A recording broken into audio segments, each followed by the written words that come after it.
Muito bem, meus irmãos, boa noite a todos que aqui se encontram para, a partir de agora, darmos prosseguimento ao estudo que, na verdade, a exposição que estamos fazendo da Institutas, o primeiro tratado sobre as Sagradas Escrituras, doutrinas que a Igreja Reformada tem notícia, que é a sistematização das doutrinas que hoje nós conhecemos como teologia sistemática, e as Institutas foi a primeira a fazer esta sistematização. É tanto como no decorrer do estudo desta noite eu vou trazer para vocês a comparação de como estas Institutas, ela influenciou o seu conteúdo, ela influenciou e tem influenciado a Igreja Reformada como um todo. É tanto que as confissões de fé reformadas, a Batista, a Confissão de Fé Londrina, a Confissão de Fé de Westminster, Savoia e todas as demais, elas têm e receberam grande, não pequena, grande influência do conteúdo das Institutas de João Calvino até hoje, né?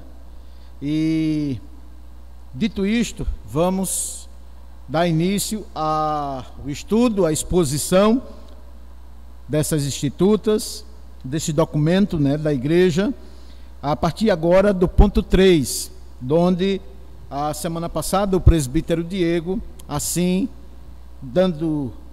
finalizando ponto 1, 2, e agora damos sequência a partir do terceiro ponto, cujo título é Merecemos o juízo da morte eterna.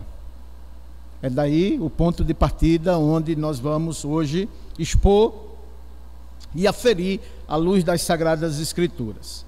Com a ajuda de Deus, mediante Cristo Jesus, esta é a nossa súplica diante de Deus, em nome de Jesus. Amém. Como sempre, nós vamos fazer a leitura. Os irmãos abram e já estejam abertos a Institutas, no ponto 3. Repito, o tema é: merecemos o juízo da morte eterna? Ou, se preferirem, como em algumas traduções das Institutas em português, não uma pergunta, mas uma afirmação: merecemos o juízo da morte eterna. E essa exposição, ela parte das Institutas, que foi recentemente lançada pela Fiel. Onde o presbítero Diego vinha, né, expondo. Eu vinha expondo a completa, isto é, a 4 volumes, condensado em 2, né, do latim, mas aqui da Fiel, eles fizeram uma tradução também da primeira Institutas, condensado em um só volume, na verdade, em um só volume. Depois, Calvino, ao longo do tempo, conforme nós já dissemos aqui, ele foi reeditando e também acrescentando, à medida que o seu conhecimento evoluía, assim também ele ia cada vez mais aperfeiçoando as Institutas, o seu documento. Pois bem, terceiro ponto: merecemos o juízo de morte eterna. Leiamos. Ainda que tenhamos de tal modo nascido que nada nos é deixado a fazer, o que de porventura seja aceitável a Deus, assim nem ficou em nosso poder sequer o poder agradar-lhe, isto é, poder agradar a Deus. Assim sendo, não cessamos a busca de possuir a própria coisa que não podemos proporcionar. Vamos dar uma pausa aqui, vamos às devidas explicações e aplicações nesse primeira parte, nesse primeiro bloco. Iniciando esse ponto, Calvino: merecemos o juízo da morte eterna. Repito, ele reitera: ainda que tenhamos de tal modo nascido que nada nos é deixado a fazer, o que de porventura seja aceitável a Deus, assim nem ficou em nosso poder sequer agradar-lhe. Sendo assim, não cessamos a busca de possuir a própria coisa que não podemos proporcionar. O que é que Calvino está, na verdade, aqui a expor? Evidentemente, à luz do pensamento bíblico. Primeiro, como vocês viram a semana passada, o homem, quando caído na transgressão, em franca e explícita desobediência a Deus, ele caiu em desgraça. Isto é, todos os atributos ao qual ele foi, ou lhe foi garantido por Deus, ou lhe dado na criação, por causa do pecado, ele perde grande parte dessa capacidade de obedecer a Deus sem obstáculo algum, sem a interferência ou inferência do pecado habitando em sua vida. Mas uma vez caído em transgressão, e lembre-se que o homem, por objeto de criação, ele fora criado para ser motivo do louvor e da glória ao seu Criador, conforme reza os nossos padrões de fé, qual o fim principal e supremo do homem: amar a Deus, obedecê-lo, servi-lo, glorificá-lo e gozá-lo para todo sempre. Após a queda, o homem caindo em transgressão, ele perde esse poder, porém não a vontade de servir a Deus. Seja o Deus que, mediante o obscurecer, o enegrecer do pecado na sua mente, no seu coração, ele desvirtua, ao invés de ele buscar servir e adorar o Deus verdadeiro, o Deus criador, mas por causa do pecado nele agora habitando, ele adora deuses que ele mesmo pode ou seja capaz de criar. De tamanha manifestação da vontade do homem, do desejo do homem de servir a um Criador, a um Deus. Porém, por causa do pecado, está completamente desvirtuado o senso, o conhecimento do ser Deus real e verdadeiro. É o que a gente vê, conforme Paulo escreveu lá, em uma de suas cartas, que os atributos invisíveis de Deus, bem como toda a sua majestade, glória e poder, visivelmente se mostram nas coisas que foram criadas. Por isso tais homens são indesculpáveis, porque tendo o conhecimento de Deus, o verdadeiro, não o glorificaram como Deus, coisas que eles deveriam fazer, porém eles se tornaram nulos nos seus próprios raciocínios, adorando ou preferindo adorar a criatura ao invés do Criador, que é bendito eternamente, amém. Então vejam como ainda hoje esse pensamento já aqui translúcido, já aqui aparecendo, conforme nós acabamos de ler, e para ficar bem fixado vou ler de novo: ainda que tenhamos de tal modo nascido, que nada nos é deixado a fazer, isto é, nascido sob o pecado, o que porventura seja aceitável a Deus, assim, nem ficou em nosso poder sequer agradar a Deus. Assim sendo, não cessamos a busca de possuir a própria coisa que não podemos proporcionar. Vocês entenderam? Estão entendendo aqui?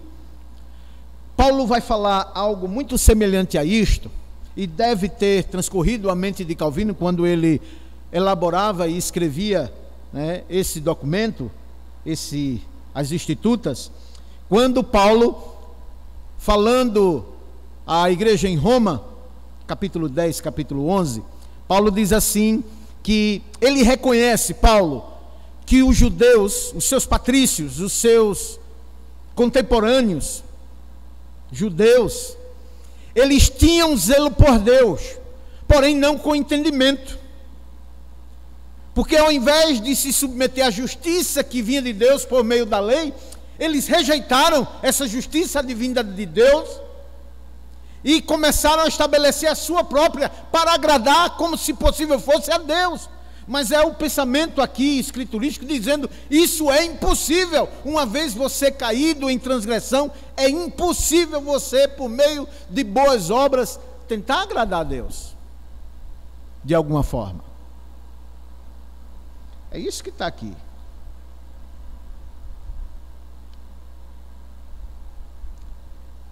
Continuemos. Contudo, sejamos criatura de Deus, devemos servir à sua honra e glória e obedecer aos seus mandamentos. Mais uma vez precisamos dar uma pausa.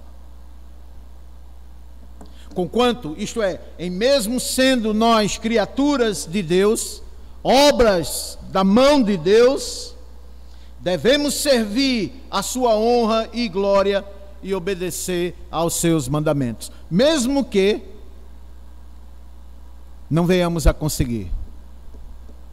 Mas é uma prerrogativa divina, ao qual o mesmo exige conhecimento, estudo da lei para aplicá-la em sua vida. Então, é por direito do Criador exigir que cada ser humano, mesmo não conseguindo em hipótese alguma agradar a Deus, ele tem que conhecer a lei de Deus e tem que buscar praticá-la.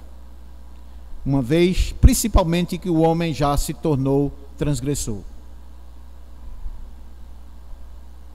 E nós sabemos que a lei ela é dada para quem já é transgressor, ou para aqueles que podem transgredir. Lembra que Paulo falou isso? Ora, não se cria lei para quem não é transgressor, mas a lei serve para frear as transgressões dos transgressores.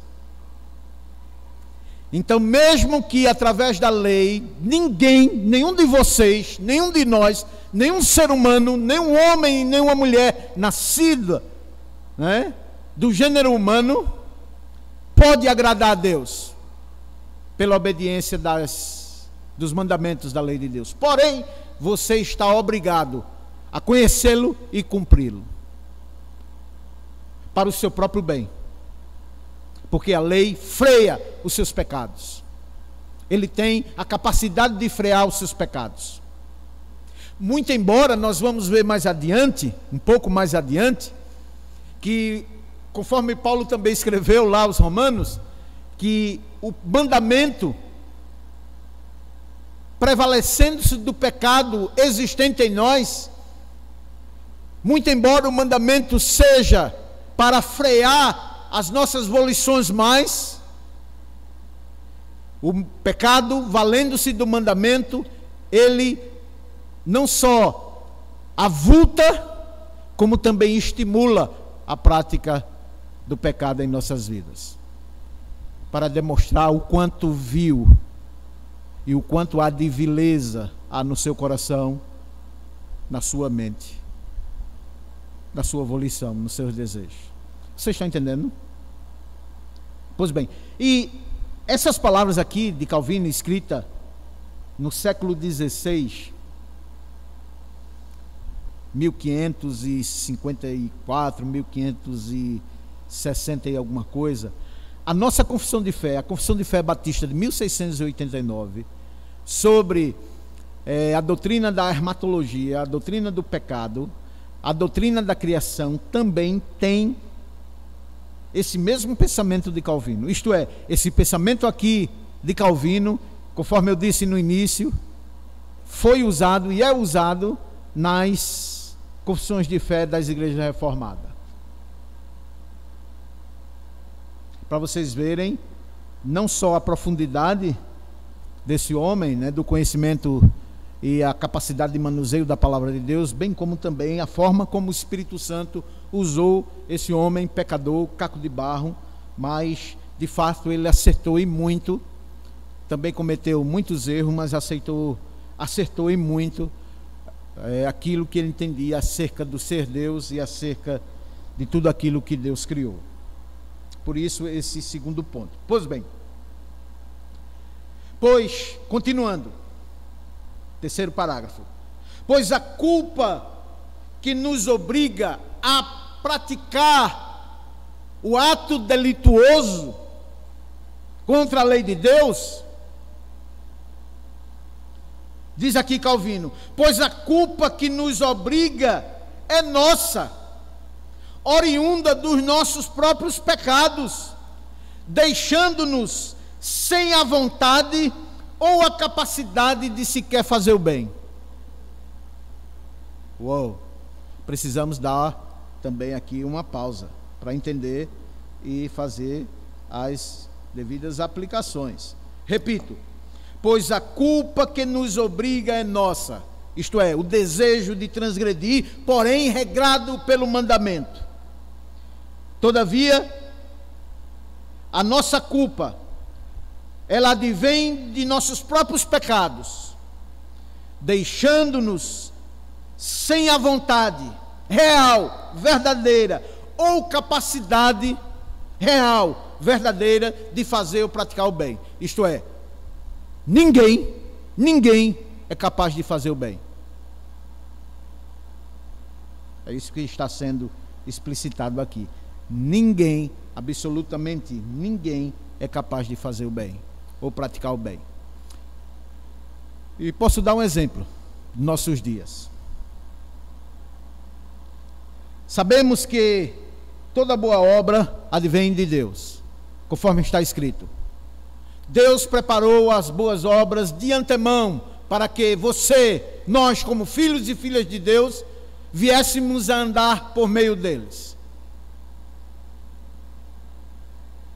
Posto que não somos nenhum capazes de fato fazer o bem. E quando o fazemos, nos tornamos duplamente, mutuamente, mais pecadores. Acumulamos mais pecado e trazemos mais pecados sobre nós. Vou dar um exemplo do nosso dia a dia, do nosso cotidiano. Quem não já aconteceu aqui dentre um de vocês? Bem prática. Uma pessoa chegar junto de você e pedir a sua ajuda, seu auxílio, seja na área financeira, um favor qualquer. E você prestou. Na área financeira você deixou de fazer algo ou de comprar alguma coisa, porém socorreu aquele que lhe pediu auxílio. Ou em qualquer outra forma de você prestar um favor a outrem. Estão entendendo? Depois, posteriormente, suponhamos que a situação agora se inverta. Que seja você agora o necessitado. E nesse momento de necessitude, você se lembre que há um tempo atrás você fez um determinado favor a um fulano, a um irmão seu, um parente seu, irmão de igreja. Eita, agora eu me lembrei que eu ajudei aquele irmão naquele momento e chegou a hora dele me pagar. Chegou a hora também dele me ajudar. Afinal, uma mão lava a outra. Você chega para ele e diz: fulano de tal, olha, tal, assim, tu lembra que eu te ajudei, naquele momento eu fiz isso por você, mas agora eu estou no sufoco, estou passando a necessidade, e teria como você me ajudar? E ele olha para você e diga: não vou ajudar você. Como você reagiria? Mas rapaz, se você não disser, né? Mas no seu pensa: mas rapaz, eu ajudei fulano de tal naquele dia, deixei de fazer ou de comprar aquilo para ajudar fulano de tal, e agora, tá vendo? Isso é para deixar de eu ser, né, bom. Isso é para deixar de ser, né, misericordioso. Eu tenho que aprender a dizer não. Você sabe o que é que você está fazendo quando você faz isso e tem uma atitude como essa? Você, na verdade, está roubando de Deus a glória única devida a Ele. Você é mau. Nós somos maus. Não podemos fazer nada de bom. Já vou passar aqui os versículos bíblicos, que o próprio Deus diz isso. E quando você faz por meio e intermédio do Espírito Santo, sabe o que é que você acrescenta aos seus pecados? Roubo, porque você rouba a glória de Deus. Não é para você esperar em praticando o bem o retorno, porque o retorno pertence a Deus, não a você. A recompensa pertence a Deus, não a você. E quando você toma para si a benfeitoria por você realizada, você está roubando a glória única e devida a Deus. Vamos ver isso? Abram suas Bíblias no Evangelho de João, capítulo 8, versículo 34 a 38. Evangelho de João,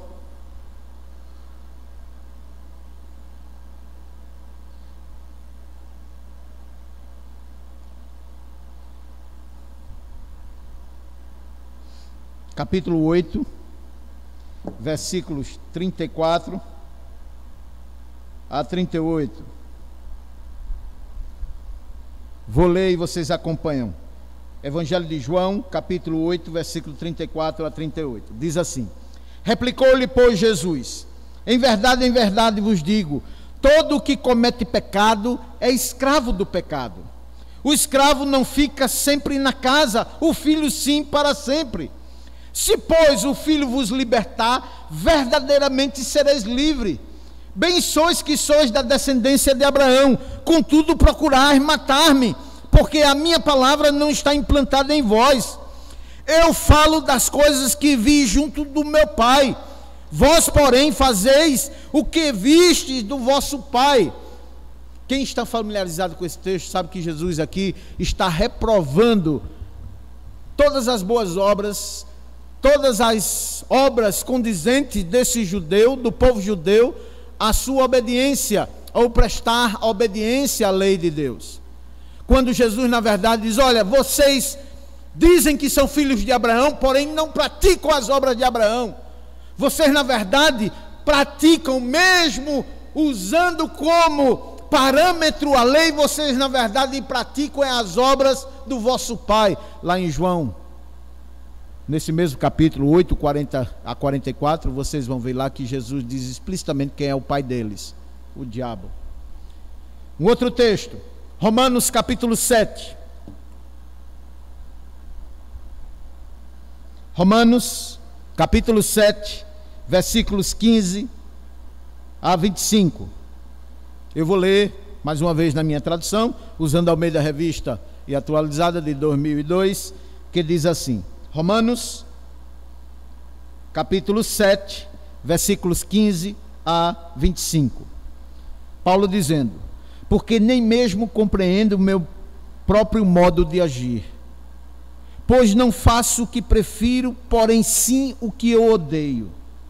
Ora, versículo 16: se faço o que não quero, eu consinto com a lei que é boa. A lei é boa. Neste caso, quem faz isto já não sou eu, isto é, a prática do pecado, que ele vai dizer agora, mas o pecado que habita em mim. Porque eu sei, versículo 18, eu sei que em mim, isto é, na minha carne, não habita bem nenhum. Pois o querer, o bem, na verdade está em mim, não porém o poder de praticá-lo. Porque não faço o bem que prefiro, mas o mal que detesto, este na verdade é o que pratico. Mas se eu faço o que não quero, já não sou eu quem faz, e sim o pecado que habita em mim. Porque, versículo 22, no tocante ao homem interior, tenho prazer na lei de Deus, mas vejo nos meus membros uma outra lei que, guerreando contra a lei da minha mente, me faz prisioneiro da lei do pecado que está nos meus membros. Ó infeliz homem que sou, quem me livrará do corpo desta morte? E agora o brado: graças a Deus por meio e intermédio de Jesus Cristo, nosso Senhor, de maneira que eu de mim mesmo com a minha mente sou escravo da lei de Deus, mas segundo a lei da carne sou escravo da lei do pecado. Vocês estão entendendo aqui? O próprio Paulo, Calvino aqui só transfere essa leitura para a sua pena, para esse ponto. Merecemos o juízo de morte eterna. O próprio apóstolo Paulo diz, isso aqui não é Paulo antes da conversão não, viu? Isso aqui é Paulo experimentando ainda o imperativo do pecado, não como um escravo contínuo, mas ainda o pecado habitando em sua vida, mesmo sendo redimido.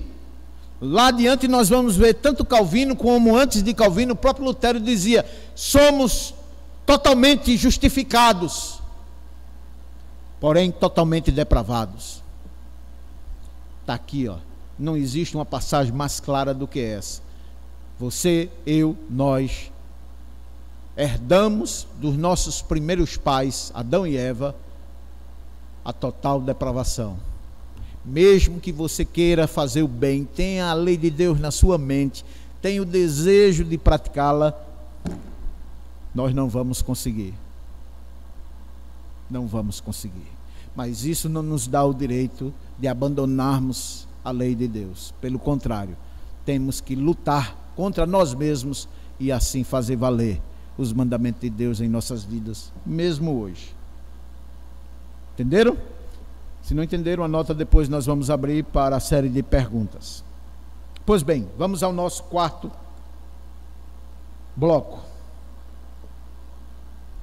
Ora, dizia Calvino, visto que Deus justamente vinga os crimes, devemos reconhecer que estamos totalmente sujeitos a esta maldição, porque somos transgressores. Isso penso está bem claro. Por merecermos o juízo da morte eterna. E isto, aqui eu posso dar uma pausa muito rapidamente, para mostrar essa realidade. E não tem como ter discussão ou falta de entendimento quanto a isso. Você vai morrer. Você vai morrer.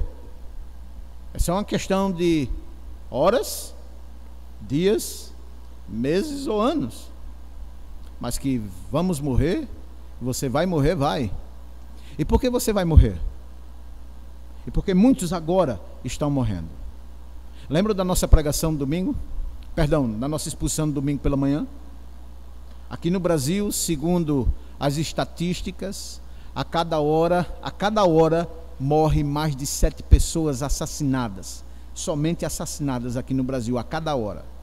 Fora aqueles que estão moribundos em hospitais, vivendo seus momentos finais. E por que eles estão morrendo? Porque morrem. O que é que diz Paulo? Porque a morte é o salário, é a recompensa do pecado. A morte é uma imposição e não algo peculiar à natureza humana. Os filósofos é que, por não aceitarem a realidade da palavra de Deus, a revelação da verdade de Deus, eles criam algo paralelo.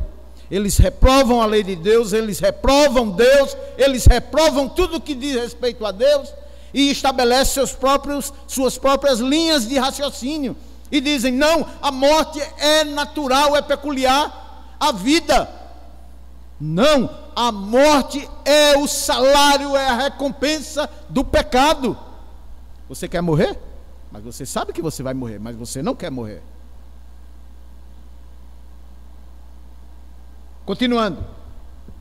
Aliás, diz Calvino, entre nós não há sequer um com vontade ou capacidade de fato real de cumprir seu dever diante de Deus. Isto é, nossos deveres para com nosso Deus e bem como para com o nosso próximo, segundo as normativas gerais da palavra de Deus, da revelação da palavra de Deus. Você só faz e eu só pratico o bem esperando o retorno. Lembram? Uma mão lava a outra. Você pratica o bem e quer ser recompensado pelo seu bem. Isso é uma perspectiva sua, não é uma perspectiva divina. Isso é uma recompensa por você esperado e não uma recompensa prometida por Deus.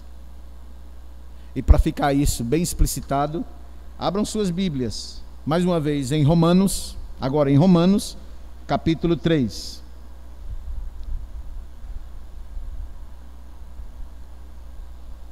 Versículo 12. Olha o que aqui Paulo diz aqui. Romanos 3:12. Todos se extraviaram, isto é, o gênero humano, todos poderíamos parafrasear dessa forma: todo o gênero humano se extraviaram, ou se extraviou. A um, isto é, essa multidão, como a um só homem, se fizeram inúteis.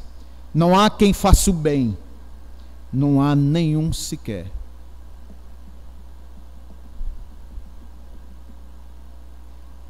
Isso é Deus falando. Não há quem faça o bem, não há um sequer. Não poderíamos protestar. Você pode protestar, você que está me vendo aí, você poderia protestar e dizer: não, mas eu faço o bem. É? Segundo a lei de Deus, cujo alvo final, primeiro, inicial e final, é a glória de Deus e não a sua, posto que na lei não há recompensa para você, para mim, para nós.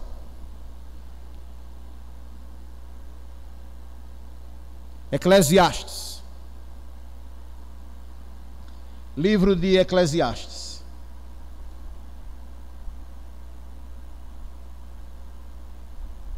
você vai ver Salmos, Provérbios, Eclesiastes, capítulo 7, versículo 20. Olha de onde o apóstolo Paulo tira o que ele aqui parafraseia em Romanos capítulo 3, versículo 12. Eclesiastes capítulo 7, versículo 20. Não há um homem justo sobre a face da terra, que mesmo em praticando o bem, e não venha a ser esse bem um pecado.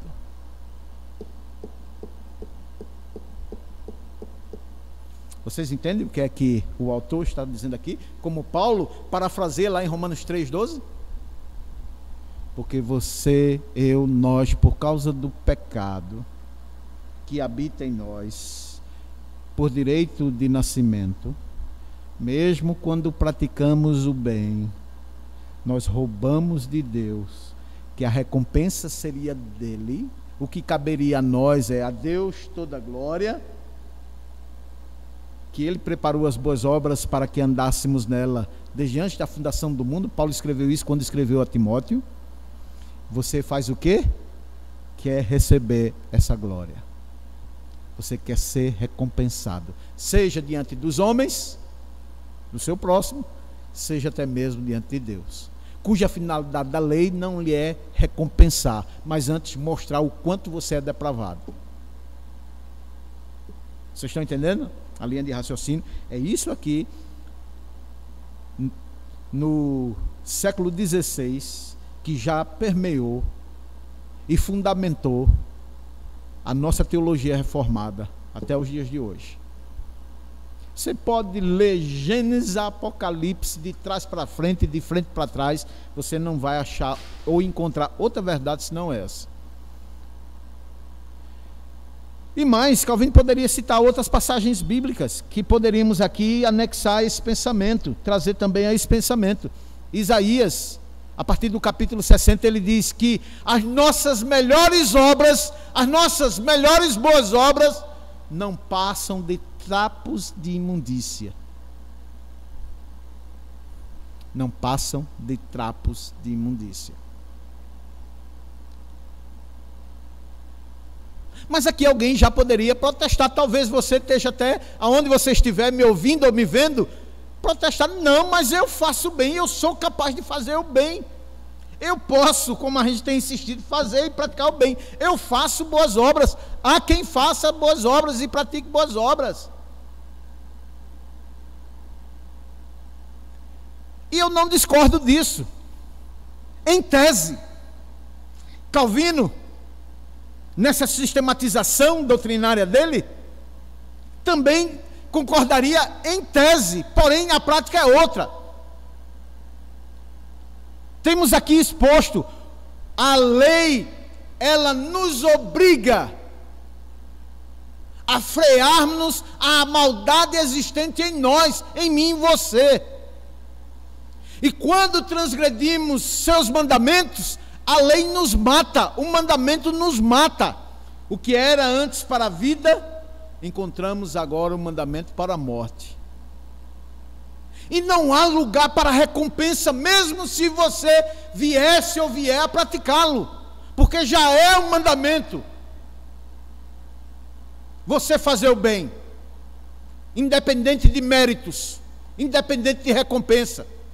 Quais são o resumo, os dois maiores resumos da lei? Amarás, pois, ao Senhor teu Deus de toda a tua força, de todo o teu entendimento, de toda a tua capacidade, de toda a tua alma, e ao próximo como a ti mesmo. Não há recompensa, porque isso já é um dever, já é lei. Você, como criatura, objeto da criação de Deus, você já é obrigado a fazer o bem sem esperar recompensa nenhuma, já é um dever. E Jesus falou sobre isso. Jesus, nos seus dias, no seu ministério terreno, registrado lá por Mateus e também por Lucas, nos evangelhos sinópticos, Jesus disse: olha, quando vocês fizerem tudo o que vocês têm para fazer, toda a sua obrigação, digam para vocês mesmos: somos servos infiéis e imprestáveis, porque não fizemos e não podemos fazer nada além daquilo que Deus tem esperado por nós. Olha, se você conseguir fazer, você já tem que olhar para você mesmo e dizer: eu sou um servo infiel e imprestável, porque eu não posso, não consigo. Se é que conseguisse fazer a lei, cumprir a lei, você teria que dizer: sou servo infiel e imprestável, porque a lei lhe exige coisas absolutas, totais. E às vezes a gente se prende só ao mandamento em si, só a premissa maior em si. Vocês estão entendendo? Isso tudo permeia a mente do livro que nós estamos estudando, que você está estudando aqui. Dito isto, vamos ao nosso quarto ponto. Agora, o uso e a aplicabilidade da lei. Parte C da lei. Mediante tudo que eu disse, tudo que eu expus, Calvino continua: por essa razão, a Escritura nos denomina filho da ira de Deus. Você é filho, não bendito de Deus, mas filho da manifestação da ira de Deus sobre você. E declara a Deus que somos, de fato, precipitados à morte e à destruição.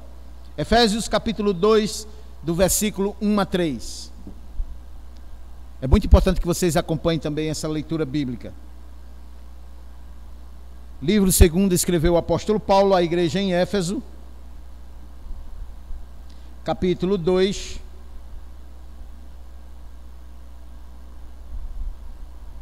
Efésios 2, de 1 a 3. Acompanhe a leitura. Ele vos deu vida, estando vós mortos nos vossos delitos e pecado. Ele está se referindo a Jesus. Nos quais andastes outrora segundo o curso deste mundo, segundo o príncipe da potestade do ar, do espírito que agora atua nos filhos da desobediência. Ele está se referindo a Satanás aqui. João 8, 40 a 44. É só um reflexo do que Paulo está dizendo aqui. Entre os quais também todos nós andávamos outrora, segundo as inclinações da nossa carne, fazendo a vontade da carne e dos pensamentos, e éramos por natureza filhos da ira, como todos os demais homens e mulheres, como toda a humanidade. Até que, quando Cristo manifestou sua graça sobre nós e levou sobre o Calvário, sobre a cruz, os nossos pecados, as nossas dívidas e o processo que nos era contrário. Um outro texto, Romanos, voltar novamente para Romanos, capítulo 3, versículo 9 em diante. Romanos 3, a partir do versículo 9 em diante. Agora vamos ler toda aquela passagem na sua integralidade. Que se conclui? Temos nós qualquer vantagem? Não, de forma nenhuma, pois já temos demonstrado que todos, isto é, todo o gênero humano, tanto judeus quanto gregos, estamos debaixo do pecado. Como está escrito, não há um justo, não há um sequer, não há quem entenda, não há quem busque a Deus. Todos se extraviaram, a uns se fizeram inúteis, não há quem faça o bem, não há um sequer. A garganta deles é um sepulcro aberto, com a língua urdem engano, o veneno de víbora está nos seus lábios. A boca eles a têm cheia de maldição e de amargura. São seus pés velozes para derramar o sangue. Nos seus caminhos só há destruição e miséria. Isso é a nossa biografia, é a sua biografia, a sua radiologia. A minha, a sua, nossa radiologia, isso aqui. Ora, sabemos que tudo o que a lei diz, aos que vivem na lei o diz, para que diante de Deus toda boca se cale e todo mundo seja culpável perante Deus, visto que ninguém será justificado diante de Deus por obras da lei, em razão de que pela lei vem o pleno conhecimento do pecado. Qual a finalidade da lei? Mostrar a você o quanto você é pecador. Mostrar a você o quanto você é pecador, o quanto você é culpado diante de Deus. E isto não isenta nem quando você consegue ou venha a conseguir praticar a lei. Já ficou demonstrado aqui. Não há um homem, um justo sequer, que faça o bem, e esse bem que ele fez não seja contaminado pelo pecado. Para que, diante de Deus, todo mundo compareça como culpado. Ao homem, dizia Calvino, não se deixa nenhuma razão para que busque em si próprio a retidão, ou o poder de buscar essa retidão, muito menos a vida, a verdadeira vida e a salvação. Pois todos estes atributos se encontram somente em Deus. Que atributos são esses? Retidão, vida e salvação. Eliminado e separado pelo pecado, o homem só achará em si mesmo a sua infelicidade, a sua fraqueza, perversidade, morte, em suma, o próprio inferno. O próprio inferno. E vocês querem ver, querem presenciar o que é esse inferno existente no próprio homem? Busque aqueles que estão vivendo ou têm a sua vida no próprio inferno, vivenciando um próprio inferno, momentos antes dele dar cabo de sua própria vida, para se livrar desse inferno. Nós sabemos que inferno significa tormento. O tormento na mente do pecador. O inferno é tão terrível, tão desesperador, que para o homem se livrar desse inferno que nele habita, do qual é real, ao qual ele está passando, ele atenta contra a sua própria vida. Ele quer destruir a sua própria vida, para se livrar, como se pudesse, desse inferno. Como se, após a morte, o inferno não seguisse o seu caminho, a sua vereda. É isso que está translúcido, que está aparente nesses textos que estamos lendo. Abram suas Bíblias em Oséias. Calvino traz como referência dessa verdade o livro no Antigo Testamento, Oséias. Daniel, depois de Daniel você encontra Oséias capítulo 13, versículos 4 em diante. Oséias capítulo 13, versículo 4 até o versículo 9. Acompanhe a leitura. Todavia, eu sou o Senhor teu Deus, desde a terra do Egito. Portanto, não conhecerás outros deuses além de mim, porque não há Salvador senão eu. Eu te conheci no deserto, em terra muito seca, quando tinha pastos, eles se fartavam, e uma vez fartos, ensoberbeceu-se-lhes o coração, por isso se esqueceram de mim. Isso é Deus reclamando contra o seu próprio povo, lá no deserto. Sou, pois, para eles como um leão, como um leopardo, espreitando no caminho. Sou para eles como a ursa, roubada de seus filhos. Eu os atacarei e lhes romperei as envolturas do coração, e como leão ali os devorarei, as feras do campo os despedaçarão. Agora versículo 9. Ó Israel, a tua ruína. Versículo 9. Vem só de ti, Israel, e só de mim o teu socorro. Se há alguma coisa má, se há o mal, este é praticado tão somente por mim e por você, e vivenciado somente por mim e por você. Nós vamos morrer não por culpa de Deus, mas por culpa de nós mesmos, por culpa sua.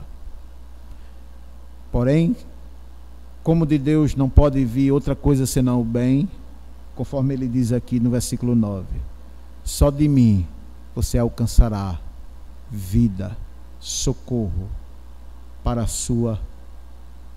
o seu infortúnio.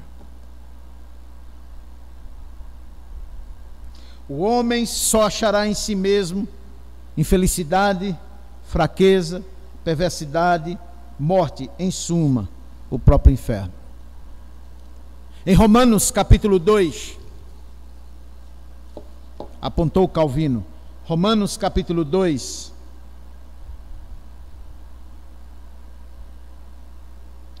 versículos de 1 em diante, Romanos 2, versículo 1 em diante, Paulo escreveu assim: portanto, és indesculpável, ó homem, quando você julga quem quer que seja, porque no que julgas a outro, segundo os seus parâmetros, né? Não segundo os parâmetros de Deus, mas quando o homem julga segundo os seus próprios parâmetros, a ti mesmo te condena, pois você pratica as próprias coisas que você condena em outrem, segundo os seus parâmetros, não os parâmetros de Deus.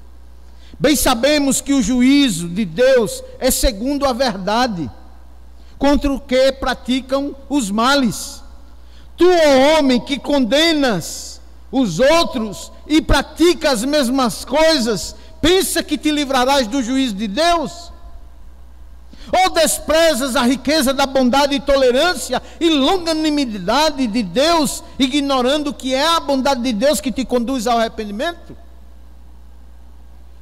O que é isso? A evidência que não há nenhum bem implantado em nós mesmos, nem em você mesmo, nem sobre os nossos juízos de valores, desassociado dos valores e juízos de Deus. Quando nós julgamos alguém, ou quando nós apontamos a alguém, a falha de alguém, nós somos pior do que aquelas pessoas que nós mesmos apontamos como sendo pessoas falhas, transgressoras e criminosas.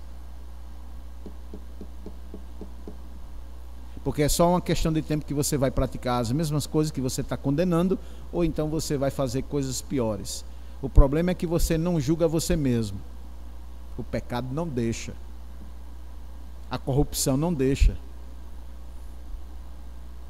A própria corrupção existente em nós não deixa, não permite que nós venhamos a julgar nós mesmos.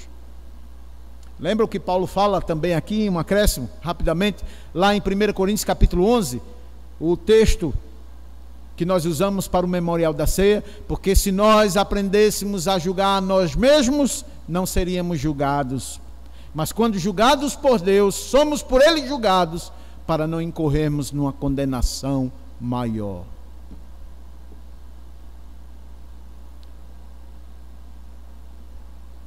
A presunção humana, irmãos e ouvintes, a nossa presunção, ela é terrível, ela é destruidora, porque nós valemos de coisas infundáveis para afirmarmos que sim, de fato podemos praticar o que é bom e o que é agradável a Deus, quando a própria Escritura atesta contra nós mesmos. Deus não aceita obra advinda pelas mãos ou pela mente humana, porque nossas melhores obras não passam de trapos de imundícia. Todavia, continuando, o homem se encontra inchado pela própria ignorância e ambição, cegos de egoísmo, por conseguinte é incapaz de ver, contemplar a si mesmo e, por assim dizer, descer em seu inferior para confessar sua própria miséria.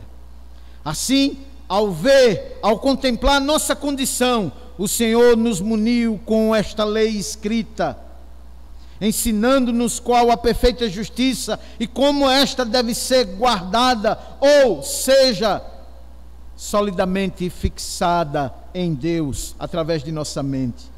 Devemos voltar nossos olhos tão somente para Ele e nele focalizar todo o nosso pensamento, aspiração, ato ou palavra. Esse ensino da justiça mostra nitidamente quanto nós temos nos afastado da vereda reta, do bom caminho de Deus. Como esse fim, e com esse fim, também todas as promessas e maldições exigidas a nós na própria lei. Pois o Senhor promete que, se alguém cumprir perfeita e exatamente por seu esforço tudo o que está ordenado, receberá o galardão da vida eterna. Levítico 18, 5. Levítico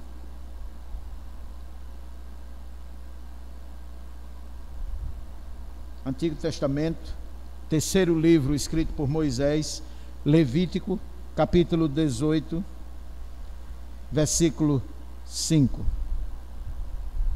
Portanto, aos meus juízos, aos meus estatutos guardareis, cumprindo-os, o homem viverá por eles. Eu sou o Senhor.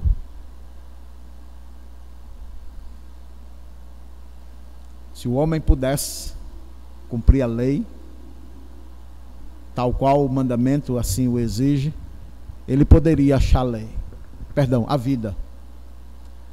Mas quando ele se dobra à lei, ou busca um relacionamento com Deus através de boas obras, através da prática da lei, o que é que ele encontra? Então somente a si mesmo encontra a morte. Essa passagem aqui foi, de certa forma, aspirada, ventilada na mente daquele jovem rico, naqueles dias quando ele esteve com Jesus, lembram? Calvino não citou ele não, mas de fato permeava a mente dele, ele sabia, ele conhecia essa história, que o jovem rico, aproximando-se de Jesus, disse: Jesus, o que faço eu? O que terei eu de fazer para herdar a vida eterna? Qual é o caminho que Jesus aponta para ele? A graça? Não, aponta a lei.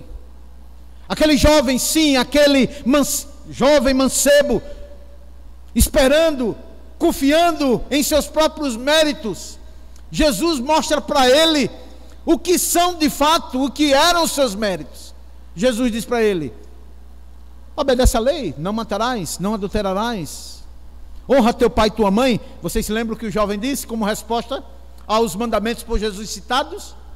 Ah, Jesus, esses aí, desde criança, eu obedeço eles. Herdar a vida eterna é obedecer esses mandamentos? Então já estou com a vida eterna garantida. Ah, Jesus, você está com a vida eterna garantida? Está com a chave do reino dos céus? É mesmo? Não, pelo que o Senhor citou aí, eu obedeço desde criança. Aí Jesus disse: está certo, ok, vamos lá. Vá lá, Venda tudo que você tem.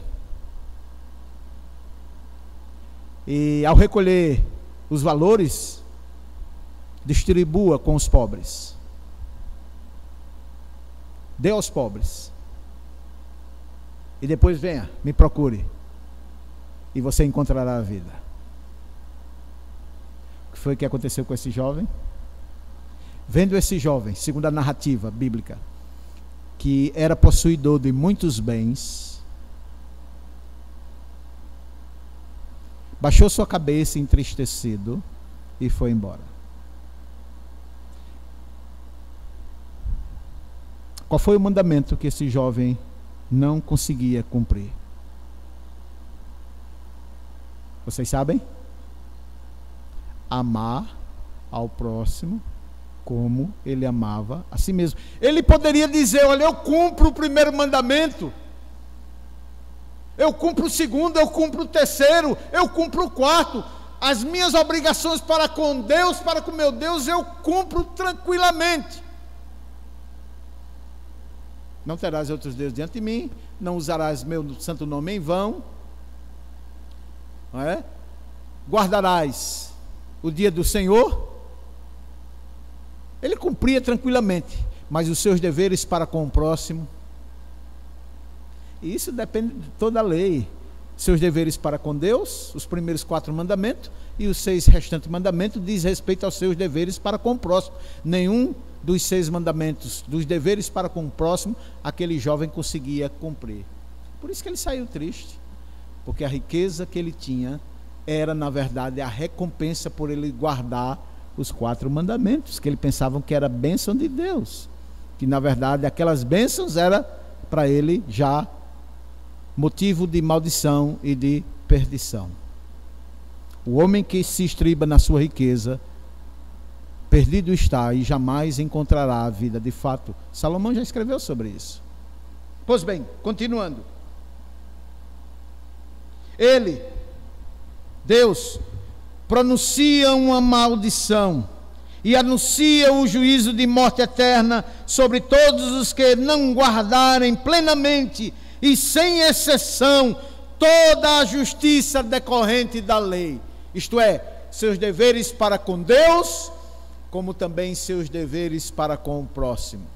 E olhe, dever não é direito, é obrigação. E se é obrigação, você não deve esperar o quê? Recompensa. Você não pode, de hoje por diante, dizer, ao fazer ou em tentar fazer o bem, que uma mão lava a outra. Eu faço o bem para você, porque quem sabe um dia lá eu preciso, você vai me dar a recompensa, o meu prêmio. É obrigação, é dever. E ainda como disse Jesus, quando você conseguir fazer isso, diga para você mesmo: eu sou um servo inútil e imprestável, porque nada consegui fazer senão o que o mandamento de mim exige. Gálatas capítulo 3, versículo 10. Os irmãos que estão acompanhando, depois podem ler em suas casas, ou posteriormente Deuteronômio capítulo 27, versículo 26. Vamos nos deter aqui em Gálatas 3, 10.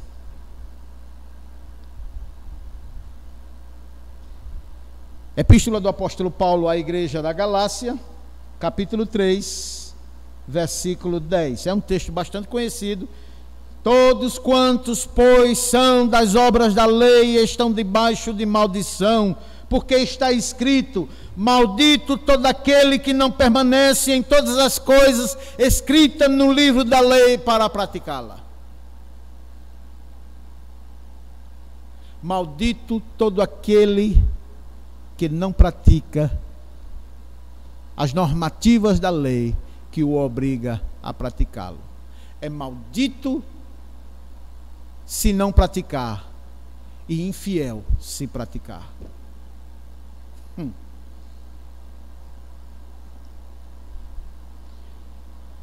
Seguindo com Calvino, seguramente por meio dessas punições, ou dessa punição, Deus compreende todos os homens que já existiram, que existem e que ainda existirão. Entre eles não se pode apontar um que não seja transgressor da lei, que não seja culpado diante da lei. Portanto, a lei de Deus nos ensina a vontade de Deus, a qual somos constrangidos a cumprir, e em relação ao qual estamos em dívida, mostrando-nos como somos aptos a efetuar exatamente nada do que Deus nos tem ordenado, segundo Paulo escreveu em Romanos capítulo 3, 19, como a gente já viu, e capítulo 7, versículos 7 a 25, como também a gente já viu. Não há um justo, não há um sequer, não há quem busque a Deus, não há um sequer, não há quem entenda. Todos se extraviaram, um a um se fizeram inúteis, desconheceram o caminho da paz. No seu caminho só há destruição e misérias. Nossas bocas são velozes, né, para pronunciar maldição, e por aí por diante. E dando sequência já para o término, por conseguinte, evidentemente, a lei, nos serve mais como um verdadeiro espelho, no qual podemos discernir e contemplar nossos pecados e nossa maldição. Justamente como nos costumamos mirar nos espelhos as cicatrizes e rugas que há em nosso rosto, falando com propriedade. Essa própria lei escrita é apenas testemunha da lei natural, uma testemunha que, com frequência, desperta nossa memória e instila em nós a coisa que não havíamos aprendido suficientemente bem quando a lei natural foi ensinada anteriormente. A lei natural se refere à lei da criação. Toda a criação nos aponta que há um Deus que deve ser temido, crido e reverenciado. Ele está se referindo aqui à lei, às minhas obrigações para com Deus e à obrigação para com o próximo. Essa via de pecados, essa via é o perdão dos pecados, quando buscamos de Deus a nossa salvação, além das nossas próprias justiças. Então, visto que não se acha em outro poder ou capacidade de satisfazer o que devemos à lei, então cumpre-nos que nos desesperemos de nós mesmos e busquemos e aguardemos socorro real e verdadeiro, acréscimo meu, de uma outra fonte.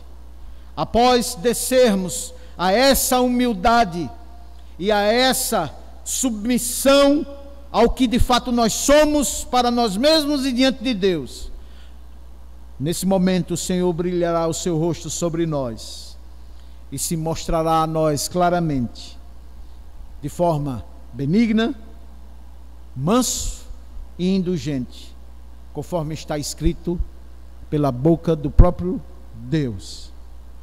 Ele resiste aos soberbos, mas dá graças aos humildes. Tiago, capítulo 4, versículo 6 e 1 Pedro 5, 5. E antes de tudo, se orarmos a Ele para que reverta de sobre nós a sua ira, roguemo-lo o seu perdão, pois sem dúvida Ele nos concederá, porque esta é a sua promessa. Tudo o que os nossos pecados mereciam e merecem, Ele perdoa e nos receberá em sua graça como filhos. Parafraseando isso aqui, o que Calvino aqui demonstra é que Deus perdoa os seus pecados, mas lembre-se, está escrito que Ele jamais inocentará o culpado. Ele deixa de punir você e punir o filho dele. O castigo que nos traz a paz já está escrito, já foi escrito por Isaías, estava sobre ele. Deus pode conceder o perdão a mim, a você, a nós. A alma penitente Deus não desprezará, diz o Senhor. Todavia, Ele promete isso quando você de fato reconhecer toda a sua miserabilidade, toda a sua culpa,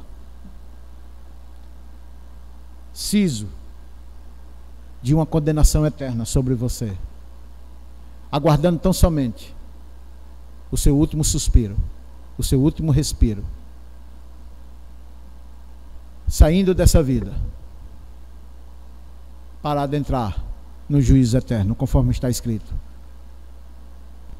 Hebreus 9, 27, acréscimo meu. Foi ordenado ao homem morrer uma única vez, e imediatamente após a sua morte, segue-se o juízo.